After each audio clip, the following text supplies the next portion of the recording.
Good morning and welcome, everybody. We're honored and delighted to have you here at the Atlantic Council.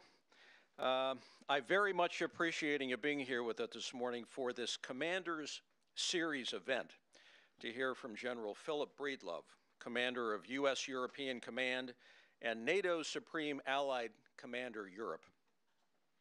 In a few minutes, he will give us his remarks and join a roster of Atlantic Council Commanders Series speakers that includes General Martin Dempsey, Chairman of the Joint Chiefs of Staff, and General James Amos, Commandant of the U.S. Marine Corps. The Commander Series is our long-standing flagship speaker series for senior U.S. and allied military leaders, and I want to thank Saab North America for their strong and consistent support for this series. You can follow the series if you're interested, including today's event, on Twitter using the hashtag #ACCommanders. We have more great speakers lined up in this series later in the year, including Admiral Jonathan Greenert, Chief of Naval Operations, General Lloyd Austin, Commander of Central Command, and General Jim Kelly, Commander of Southern Command, among others. We hope that you'll be able to join us for these upcoming events as well. But today we could not be more excited to host General Breedlove. The General has just returned from the NATO summit in Wales, where the alliance charted its path for the future while also working on how to deal with the brutal rise of ISIS, Russia's invasion of Ukraine, and emerging threats around the alliance's southern flank. This is indeed a crucial time for NATO, and I think the coming period of time will help shape the alliance for many decades to come. Finally, we at the Atlantic Council like to consider ourselves the Washington home of the DC-based NATO community, so we are especially pleased that we can host NATO's top military leader at the Council once again, this time for his readout on the summit, among other things. We're delighted to have the General and Admiral Green, who is traveling with him, as well as many other members of their delegation. We have some midshipmen from the Naval Academy, too. I'd like to give them an extra special shout-out. It's always a pleasure to be in the company of our future leaders. So without further ado, I'd like to turn this dais over to one of my predecessors, General Jim Jones, for some additional comments. General.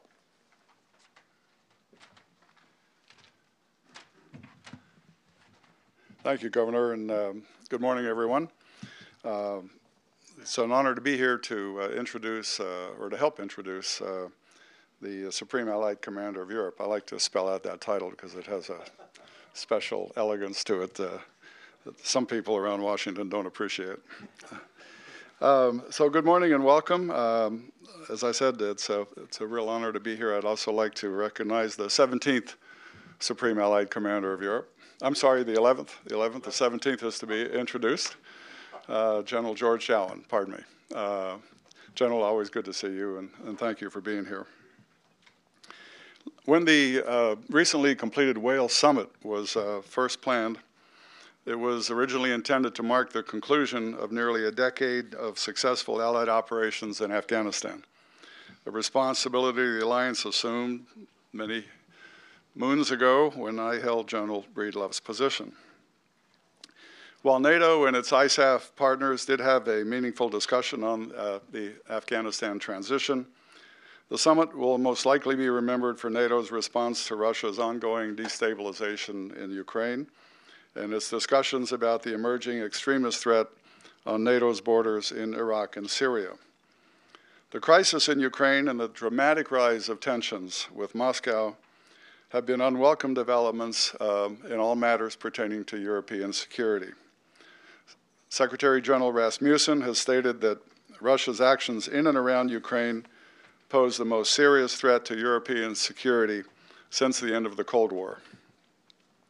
Yet throughout this crisis, General Breedlove has provided remarkable clarity and decisive leadership of Allied military forces in responding to a new strategic challenge.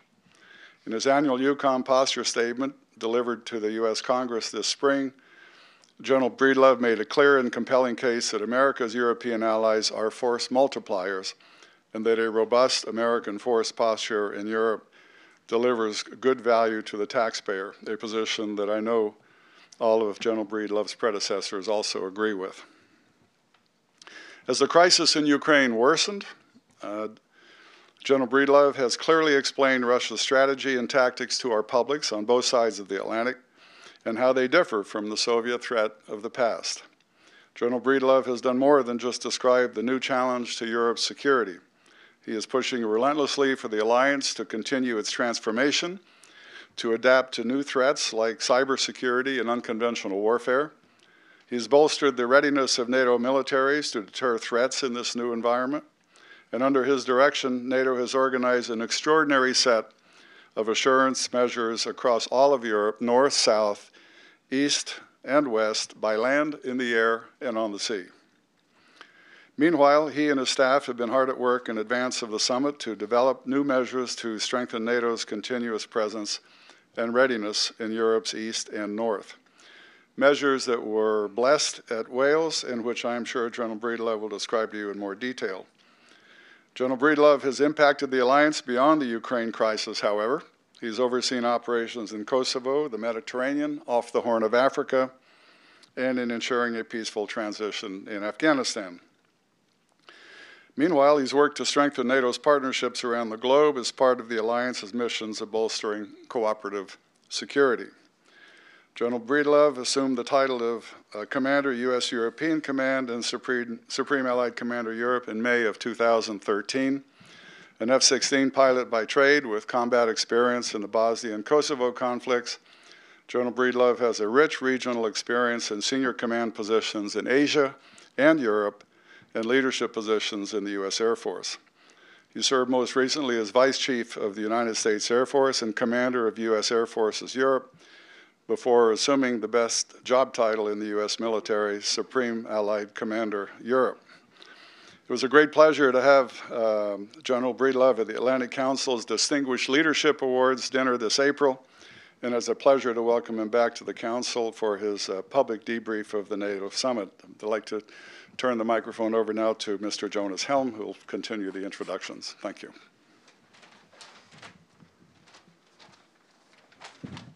Thank you, General Jones, and thank you, Governor Huntsman. It's not easy to come after two so distinguished gentlemen, but allow me to elaborate a little bit about why Saab is sponsoring this Commander Series event. First, I would say it's a pleasure to have the General Breedlove here today. Looking forward to what you're going to give us for insights and good things from the summit. Saab and the Atlantic Council have been partners for many, many years now, and I think this is a fantastic relationship that continues to grow as both the company and the Council continues to grow and evolves. I think Saab, as a North European defense company, makes business globally, but also on both sides of the Atlantic. Equal to the Atlantic Council, we breathe the transatlantic, so to say, the values, and we share them. And I think the events we see around the world today, all the tragic events and what's happening, these values is even more important than before. And I think this is the core thing for our partnership with the Atlantic Council, to continue to share these values. Before the General is giving his remarks, let me maybe add on something to General Jones describing what the General did before he assumed his, and I agree, very, very nice title, the Supreme Allied Commander. It's something you could kill for to have that title one day. I won't, unfortunately. Prior to this, General Breedlove was the commander of the U.S. Air Forces in Europe, as well as the commander for the U.S. Air Forces in Africa. Before that, from 2008 to 2009, he commanded the 3rd Air Force out of Ramstein, Germany. Before going over there, the General also served, as General Jones said, in various positions here in the United States Air Force. He was the senior military assistant to the Secretary of the Air Force. He also was the Vice Director for Strategic Plans and Policy with the Joint Staff. And he also was the Vice Chief of Staff for the United States Air Force. So that was just a part of a very extensive and long, good career that you have had, General. So, without further delay, could you please help me welcoming the General to take the stage.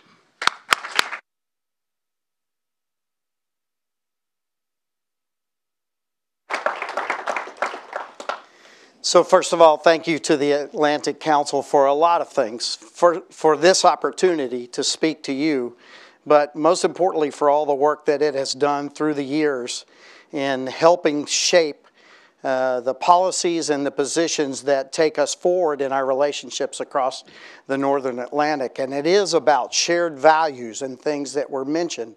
And those are the visions that we continue to hold for the future, despite some of the challenges that we see out there today. To our naval cadets, this is your worst nightmare as a speaker. You're standing in front of a crowd where literally 2/3 of this crowd are qualified to grade my paper, okay? And then secondarily, you stand in front of two of the nation's greatest leaders who have had your job before, and they know what doing it right looks like, and they're grading me every day about whether I'm doing it right or not. But it is a privilege to be in such an august group, and a group that has the expertise that this group has about the Atlantic Alliance and our relationships. And sirs, thanks to both of you, as you all helped me as I moved into, I agree, one of the greatest jobs in the world. It is right now quite a challenging job, and quite a, let's say there's not enough hours in the day to really get to everything that we need to do. The arc of instability that we see to our south, and now instability that we see in Eastern Europe, in a place where we just would never have thought about it in the past. These are all challenges that not only in my U.S. European Command hat gives us a lot of work to do, but certainly for the NATO alliance, this is a challenge that comes already in a very busy time. You don't have to think very hard about the fact that we still have a lot of work to do in Afghanistan. And getting this change of mission under fire from ISAF to resolute support, this is no small matter. We see issues in our south from the MENA area, the Mediterranean, Eastern, and Northern Africa area, that is clearly still very much on the minds of our southern NATO alliance. And so there's a lot of things that need to be addressed, and I'll talk a little bit more about that in a minute, in our southern area. But of course, right now we have just come out of a summit that had a lot of focuses, a lot of plates in the air, but one of the central plates in the air is, how do we address this revanchist Russia? How do we address a nation that has sort of broken those world morals and is using force to change international boundaries? Something that we thought was over maybe with what happened in Georgia, and now we see that that is not the case. Our mission remains the same in NATO, and we embrace that, quite frankly, at the summit. And we also, at the summit, began to look at what is it that makes our way forward so important. And it goes back to shared values, shared vision for a Europe whole, free, and at peace. And that sometimes rings a little hollow because it's said so many times, but quite frankly, that is still a center guiding position for what we want to see. And I will say something that may be a little bit controversial right now, but I don't think we can ever arrive at a Europe whole, free, and at peace without Russia as a partner. And so for the last 12 years, we've been trying to make Russia a partner. We've been making basing decisions, force structure decisions, economic decisions along the fact that Russia would be a constructive part of the future of Europe. And now we see a very different situation, and we have to address that. Of course, what I'd like to talk a little bit about today, and I'm going to roll a few grenades out on the table, and we'll see where you pick up the pieces and we go. But I would like to talk about some of those very important results from the summit, the Readiness Action Plan. Our expectations going into the summit for the Readiness Action Plan were measured. We knew that we needed to make some change. We didn't know how much change we could affect.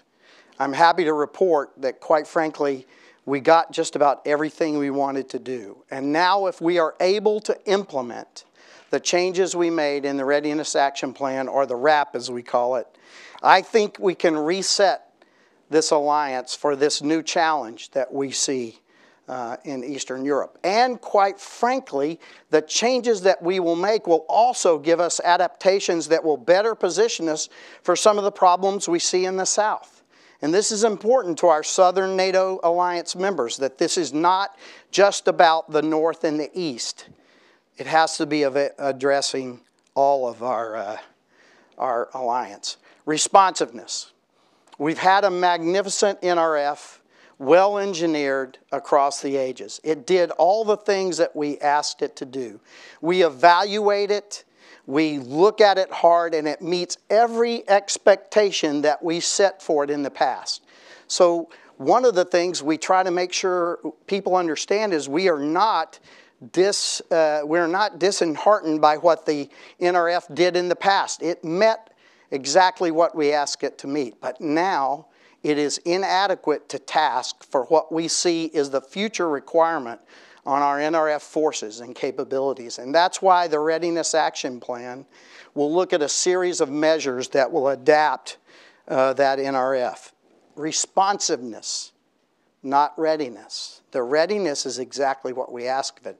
Now we ask it to tweak its readiness but make major changes to responsiveness, and we'll talk about that. I'm often asked, are you trying to deter or assure? I give a simple answer, yes. We're trying to do both.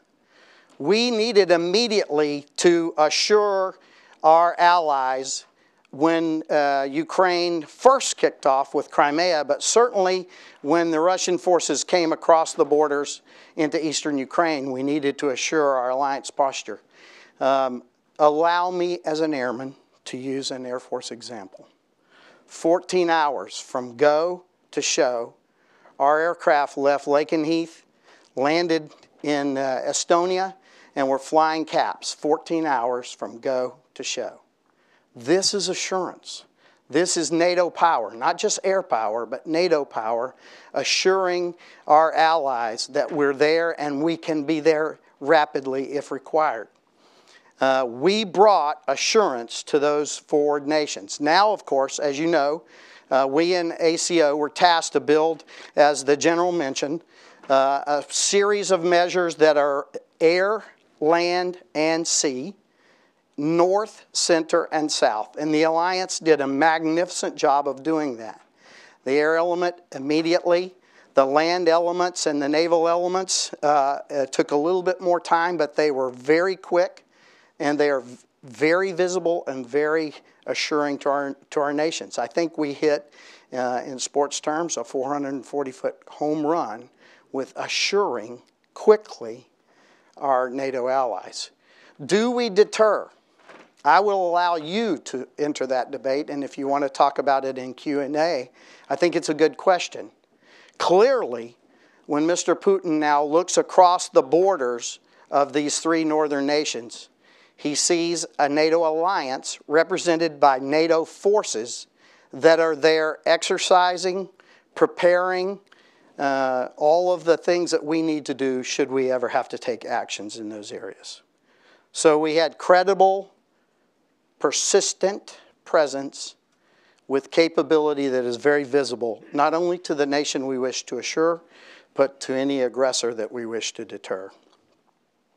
So, we looked at NATO and asked ourselves, as we see this new situation where you have a nation that will assemble a large force on a border, completely equip that force, bring all of the elements of enablers to that force that makes it credible, bring forward both operational and in some cases strategic resupply for that force, all in the name of an exercise, and then boom, the exercise goes across an internationally respected border and annexes by force a portion of a sovereign nation.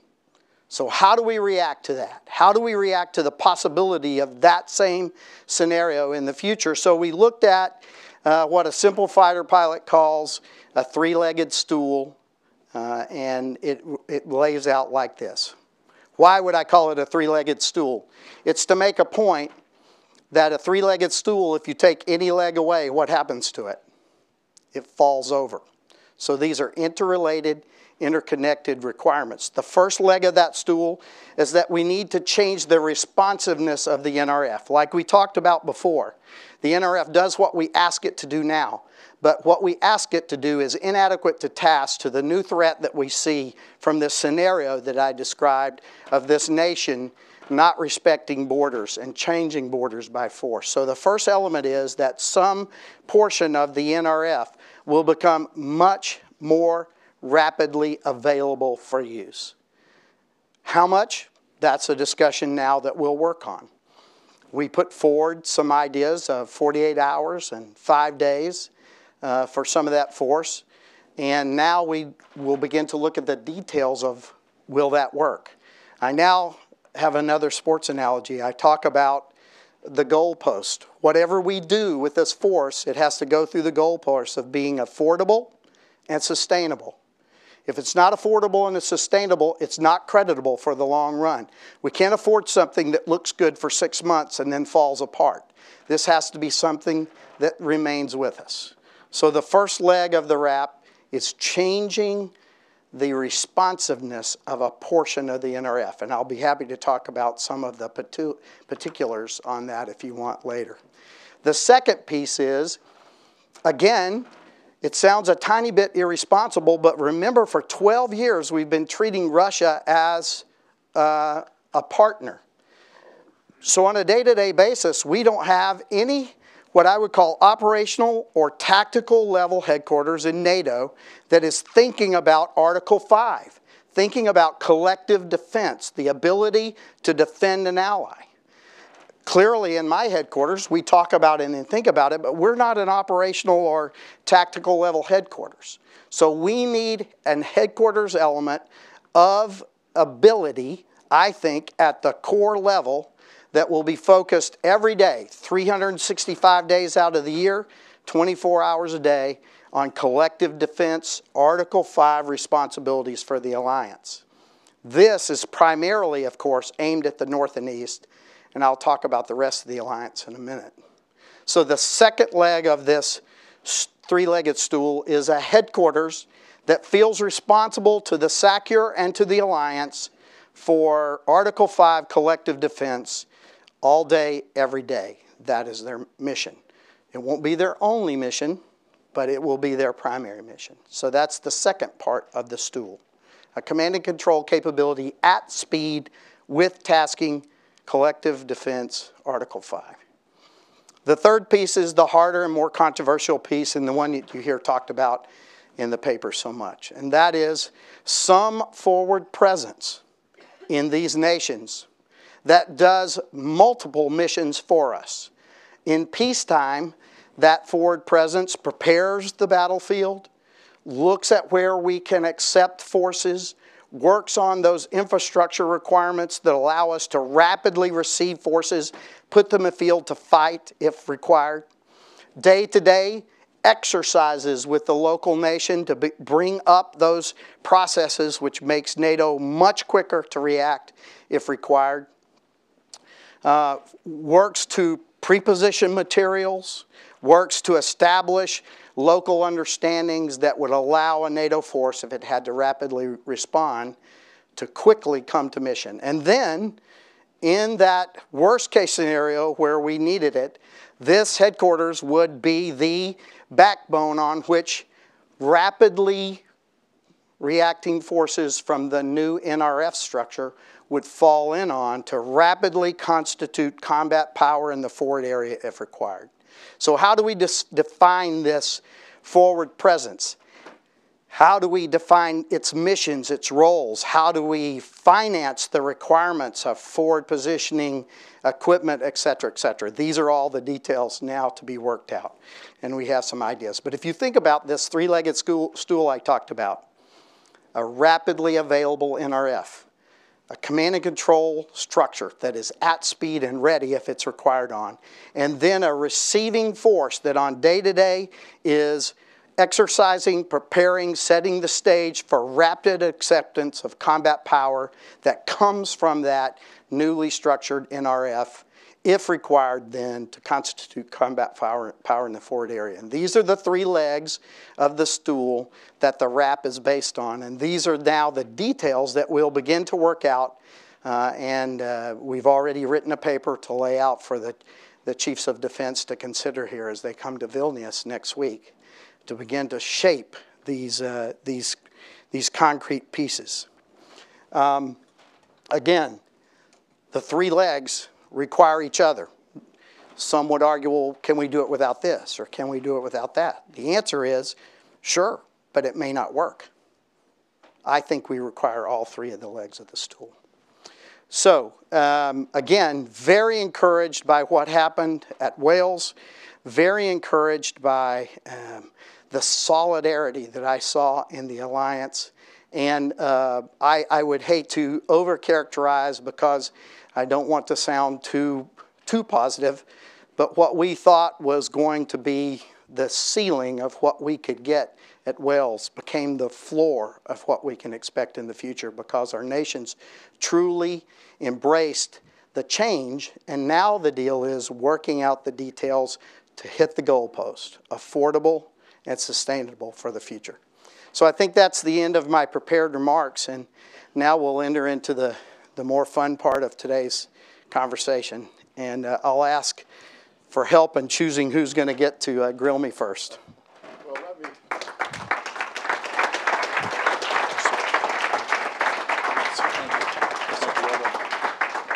let me... In this spirit, I'm happy to stand as well. Should I do that? Sir, you can sit if you want. I prefer to stand. No, that's terrific. We'll just see how well we've constructed the stage with both of us up there.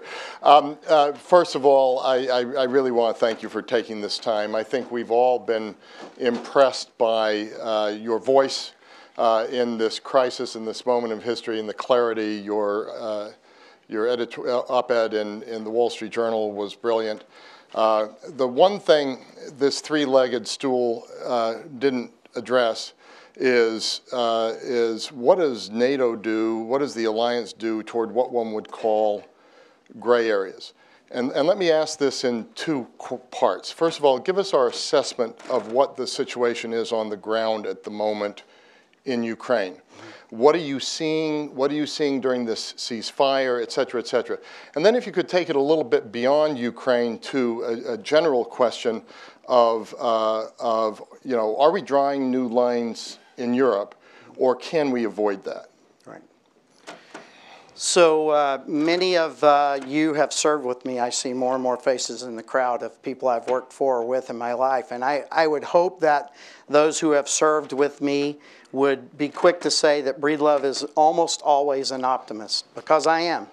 I'm well over a glass half full on all manner of things about NATO, about the progress that we made at Wales, about the solidarity that I see in our alliance, about this, I'm telling you, absolutely rock-steady commitment to our Article 5 defense of NATO allies. Some things are just incredibly, I think, positive and well over half full. I would tell you that in that vein, I'm a glass less than half full on what's happening in Ukraine. Rather than get into a long discussion of what we all understand Russia's actions have been in the East, they have now, for a series of days, been reducing their force presence in the East, but they've left behind some very capable and very tailored force in the East that allows them to bring continued pressure on President Poroshenko and the leadership of Ukraine. And what that pressure allows them to do is completely shape what I think is sort of the geostrategic context of eastern Ukraine for the future. And I have been quoted as saying, and I'll say it again, that I think that this ceasefire, while it has done many good things, like stop the loss of life, what it also is doing is allowing a situation to be built in eastern Ukraine that could very easily slip into another frozen conflict. And that worries me greatly in eastern Ukraine. And I think I'll stop there. As far as these gray areas, we, as I said before, we have a great commitment and a rock-solid commitment to our NATO allies and what that means. But clearly there are other nations in Europe that are not NATO allies. And I think the Western world needs to come to grips with what is it that is going to happen in these states that are outside the alliance and between the alliance and Russia. And how are we going to, what are the expectations of nations for how nations will conduct themselves in these states in the future? I think this is work that I would ask the Atlantic Council and others to begin to ponder, is what is the approach to these nations that are not in the alliance and may come under great pressure in the future by those who would try to exploit some of this. And let me just ask one or two other questions. I'll go straight to the audience. Sherry, welcome. I think we have a free seat here. If you're, talk to us a little bit about what you're seeing and what you're watching on the ground in Ukraine. What is the Russian military strategy? What elements are involved? People write or talk about hybrid warfare, but from the standpoint of your position, what exactly is that? So we have seen what we have all started terming as hybrid warfare in the early stages of what happened in eastern Ukraine. We watched this play out in Crimea, and then the hybrid warfare became more overt as overt Russian troops moved into Crimea, consolidated the position, and now have essentially annexed that portion of Ukraine. And we saw almost the same script play out in eastern Ukraine. The little green men, the deniable forces, the deniable presence, and how that presence was shaping the support to the Russian, I call them Russian-backed forces, some of them call them pro-Russian forces in eastern Ukraine. But then what we saw is that the Ukraine was actually able to assemble a military force and begin to reshape the ground. And when the Ukrainian forces brought great pressure on those forward Russian-backed forces in Luhansk and Donetsk, now we're on the horns of a dilemma. Can the Russian Federation see a defeat in eastern Ukraine? Can they see their forces being cut off by the Ukrainian forces who were having success? A tough, hard-fought battle with great impact on all on the ground from both sides, the effect of both sides. But there were successes in Ukraine, and what I think we clearly saw is that those successes were not acceptable to Moscow. The Russian forces went from a hybrid warfare of indiscriminate little green men to an overt action by 3 armored Russian columns along an LOC into Donetsk, an LOC into Luhansk, and an LOC along the coast towards Mariupol. And those forces turned the tide of what happened in eastern Ukraine, reestablished wide open support lanes so that Russia could bring resupply to those forces in Donetsk and Luhansk, and now begin to bring great pressure along the coastline on Mariupol and those 2 ports that are so key to Ukraine's fiscal ability to move forward. And that's where we see ourselves now. I think that the lines of support are now wide open into Donetsk and Luhansk. And I think that in the ceasefire, those lines of supply will run at full tilt. And we see now some of the Russian force that is bringing great pressure on Mariupol. And you can look at that in 2 ways. It is either a coercive force to say, meet our terms in these negotiations or else, or it is a force that is well suited for taking that port if it's required to take the port. And that's kind of where we find ourselves now. Thank you. As many of you in the audience know, we'll have Ukrainian President Poroshenko here on Thursday after his joint session of Congress. And so it'll be very interesting to hear his views on this. Final question from me, your three-legged stool, I thought it was a very good image. I won't deal with the rapid reaction force or the command and control part of it. You did mention that the forward presence is the most controversial. What's required for a credible forward presence? And then what triggers the forward presence? Are little green men an Article 5 offense?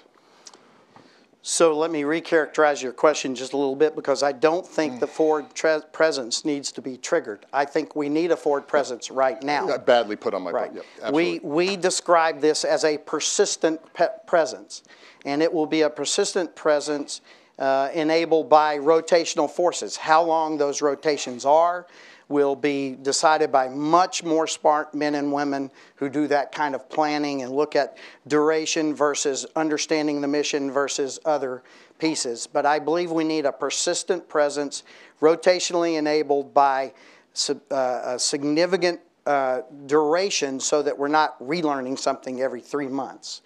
So this forward presence is, I think, in peacetime, as I described, has lots of duties. First of all, exercise with the host nation to bring everybody's ability up and everybody's interoperability up. Second, it is establish a lodgment, an area where, if we needed to, we could rapidly bring force forward. Today, we can relatively rapidly take forces into nations like this, but when they land, they've got to figure out, where's my supply, where's my lodgment, where's my forward position fighting material, how do I interrelate? So now we'll have a force forward in these areas on a day-to-day basis, doing all that preparatory work such that they are available then to rapidly receive this new portion of the NRF to build to a combat capability. So in that forward area, there'll be some command and control. We need to rotate through some of the enablers so that each of the enablers can be able to work with the host nation to understand the challenges and the things that need to be done. We need fire supporters in there working with the host nation on a rotational basis to understand how you would use fires to support business in that area. We need communicators in there occasionally to establish and work out those lines of communication. We need logistics people in there saying, this is how we resupply, this is how we move forward, and these are the things that we need to possibly put here in pre-positioning so that it's available and we don't have to transport it when they come forward. So all host of the enablers need to be a part of that rotation so that we can work the squeaky wheel and get it all ready to go if we had to. And then, sitting in there in that command and control capability with some forces attached, if the worst happened, ready to rapidly receive. We know who the commander is. We know who we land and plug into. We know where our billets are. We know where our ammunition kit is, so that we can rapidly fight if we had to in that worst of cases. And we are looking at that model right now and how we define that model. Again, the most important point at this point, now that we have the agreement for the requirement of it, is to hit those goalposts, affordable and sustainable.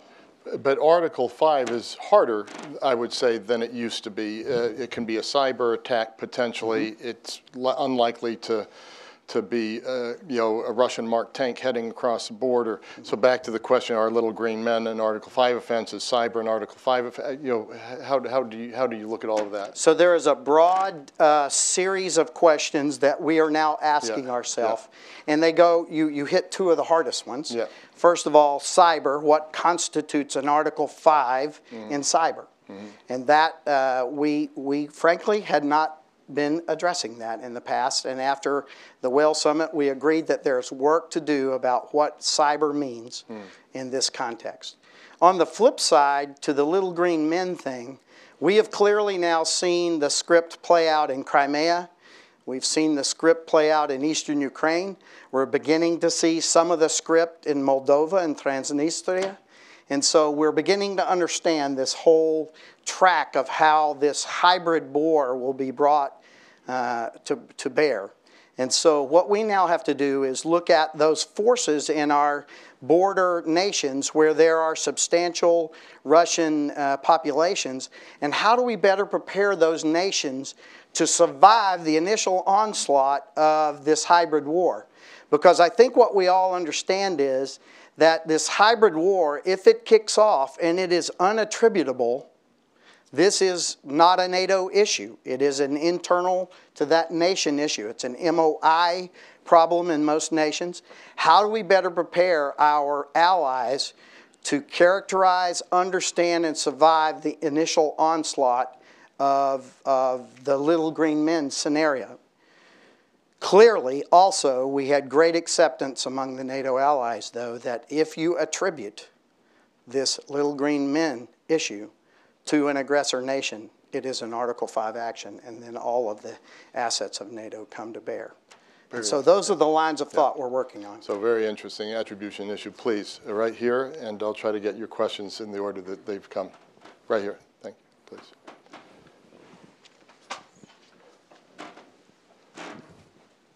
Identify yourself before you give your question. Sir, good to see you again. George Nicholson, I'm a consultant with the U.S. Special Operations Command.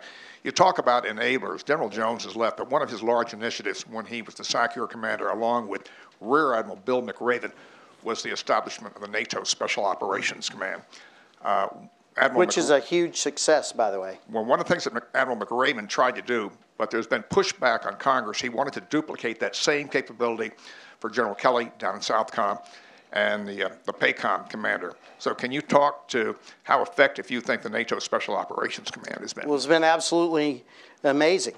Quite frankly, what you have seen out of the special operations units of multiple nations in Afghanistan is a result of this exact effort. The sharing of TTPs, tactics, techniques, procedures, the bringing everyone to a NATO standard, working on the kit, interoperability of kit, interoperability of our forces together as they worked in Afghanistan. It's a huge success, and now is a great force multiplier for NATO, and will be a big part, I think, of helping our nations understand how to handle themselves when they're under the onslaught of this little green man scenario up until it's attributed. Then it's a different issue. Thank you. Francis, then Jan Lodel, please. Thank you, General. I'm Francis Cook, consultant, the Valor Group. I would like, you were very discreet on one important NATO member, Turkey. I would like you to talk about Turkey now in the context of how they are actively working against Western policy by supporting ISIL, both with oil sales and with facilitating the arrival of jihadis in Syria. We all know about the 49 hostages. We all have hostages in Syria and with ISIL, but we're still managing to cooperate. It's been very rare to see a NATO member turn on Western policy like this. And the information, I think, has become public this weekend, finally, on some of these things. I'm wondering what the impact is on what you're trying to do elsewhere in NATO. Thank you.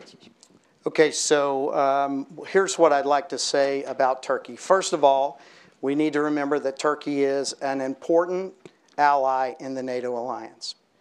And right now, Turkey's in a pretty tough place. They have a border to their south, which is, as you know, quite exciting.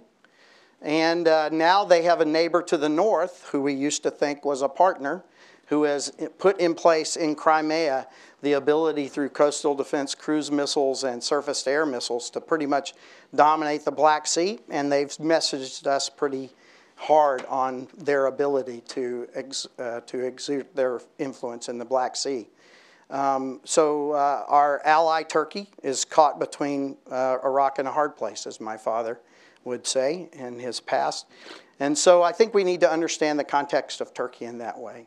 The good news is that our alliance has responded, as you know, as we are now actively involved in their air defense to the south. And we have helped them to understand what's going on in along their border in the ISR, or intelligence, surveillance, and reconnaissance way. So I'm going to disappoint you because I'm not going to address the political piece of this. I think that's for others to do. As a military man, what I think we need to focus on right now is we have a member of our alliance that we have shown our support for, and we ask them to support us in actions we think are important, and that's a conversation that's, I think, just beginning. Thank you, General Breedlove. Jan Lodel, and congratulations on a very good op-ed in the Washington Post over the weekend as well. Thanks, Fred.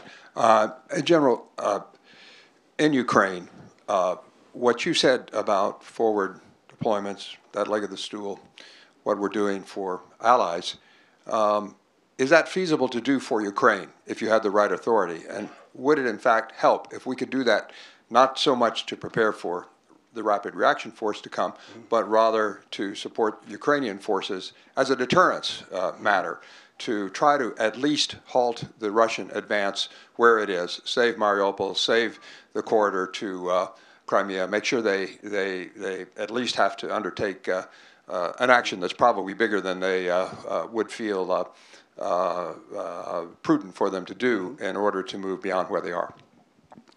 So let me broaden the question again. I'm going to get to a little more specific answer. But I think the line of logic that you just used is exactly what I think the Western world, and to some degree our nation, needs to look at now. There are these nations that are outside of NATO and not Russian, literally in some cases between us.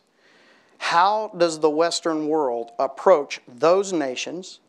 And what are the expectation of all of the neighbors, East and West, as to what their actions should be in those nations? What are accepted international norms? I think this is first principle conversation. Then you can begin to look at what you talk about. What are those assurances that we could give these nations? And we would be an interesting personal pronoun in that sentence. Who is we? Is it NATO? Is it a coalition? Is it bilateral? But all of those things would have to be addressed. Right now, there is no NATO policy on what to do in those nations that find themselves outside of the alliance and not in the Russian Federation. So this is, I think, a place where, quite frankly, I've asked the Atlantic Council to help have a conversation along these lines. How do we approach these exact conundrums? Yeah, thank you very much, General Breedlove. Please, here right in front, and then let me go on the right, here first, please.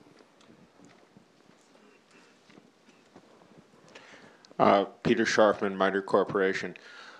Would you anticipate in the future exercises in which the elements of the NRF or other elements moved to practice reinforcement in the foreign lodgement areas? Yes. Well, I'm being flipped by that one-word answer. Now let me elaborate, since I hopefully had the effect. I don't think we in our nation have some of the most amazing rapid reacting forces out there. I think you would agree with me. Elements of the 82nd Airborne and others who are on these kind of very short strings are truly incredible forces. You don't have that force if you don't exercise that force and test it irregularly and sometimes off schedule. You really don't know if you have a 48-hour force until you ask it to respond inside of 48 hours. And so part of the original conversation that we had with the leaders at the summit is that this would be an expectation that we would exercise elements of these forces at speed in order to ensure we had the speed. So the short answer is yes. And right here on the aisle, if we get it, please. Thank you. Irina Gelovska, Macedonian TV. General, I'm following the NATO summit since Istanbul NATO summit. The last summit was another summit without enlargement.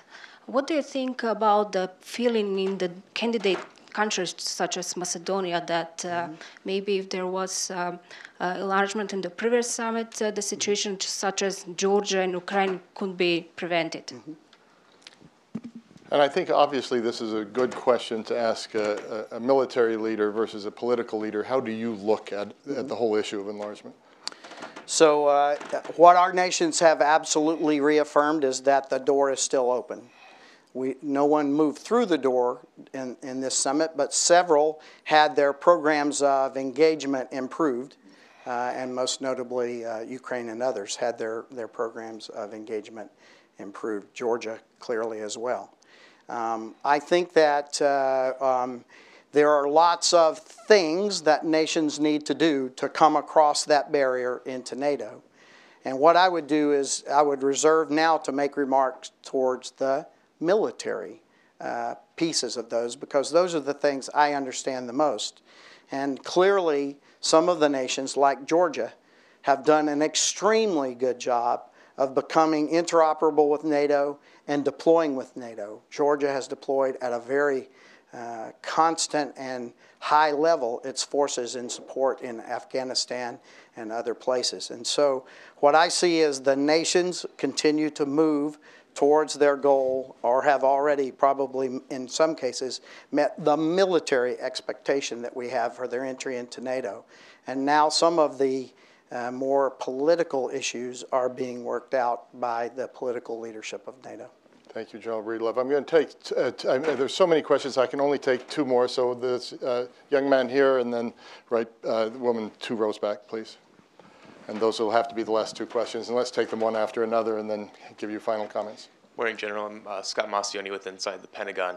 I was wondering, how are you keeping the administration's eye on Russia with everything happening with ISIS right now? And secondly, with the European Reassurance Initiative, if that is appropriate, how would you like to see that money spent? And then let's pick up this last question, please. Please, yes.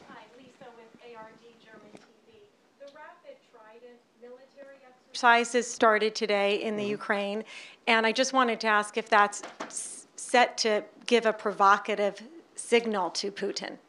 And I apologize to all of those who I was unable to get to. Okay, so let me go back to the first thing. I think it would be a gross misstatement that I would keep our government's eye focused on anything. Clearly, we have a lot of challenges out there. The challenge of ISIL, ISIS, IS, whatever we call these guys, is an incredibly tough problem and clearly deserves a lot of our focus. I think that we still have a government that completely understands that we've got to address what Russia is doing in Eastern Europe. And we're working through those issues, very active debate inside of the Beltway about how to address. So I think that sometimes what we see in the headlines seems to tell us that we're maybe focused on one thing at the expense of another. I don't think that to be the case. I think our government is completely focused on both of these issues, and I see the ongoing work of how to address this, and I'm able to make my input. So I worry less about that. Remind me a tiny bit your second part of your question. Okay, ERI. So ERI is a great, in my opinion, it offers us a great tool to begin to do all of those things that we need to do to address the 3-legged stool. We will need U.S. forces to be a part of that small, rapid reacting part of the NRF. Certainly we will not be all of it, and we've already had several other very, very capable nations step up to be a part of that small force. But we will need to make some investment in training and capabilities to make sure that we're well set to be a part and to lead and be a big part of that rapid reacting piece. The third piece, our presence forward. In some cases, I believe that ERI will help us to be a part of conditioning lodgement, setting forward, as with other NATO allies, those prepositioned materials that we think that we need in some of these areas, and it will allow us to enable that. So I have great hopes for the ERI to be an enabler of exactly what we need to do for that third leg of the stool. So I see that very well. Now back to the exercise. This exercise has been on the books for years, and it's an exercise we do every year. And we are continuing that exercise today. It's a little over 1,000 people, 14 nations, U.S. parts just under 200 people. It is about a peace operation. It's about bringing nations together to be able to interact, interrelate. It's being conducted so far west in Ukraine, it's almost in Poland. It's 22 kilometers from the Polish border, and it's 1,200 kilometers to Donetsk. So yes, the exercise is going forward. No, I do not think it's provocative. It has been on the books. We've been talking about it forever. I think we continue to move forward and show our engagement with this government that's trying to build a positive way forward, and I think this can be a big part of that positive way forward. General Breedlove, I think I speak on behalf of everyone here. I want to thank Governor Huntsman, Jonas Helm. Always wonderful to have two Supreme Allied Commander Europe in the audience. General Jolin, I'll get some feedback here in a minute. I know General Jolin has never been shy to give me feedback. Yeah, I was waiting for the question to come, but I'm sure they would all, as I do, not only salute what you've done here today, but really salute your very courageous leadership of our great alliance. So thank you very much, General. Thank you very much.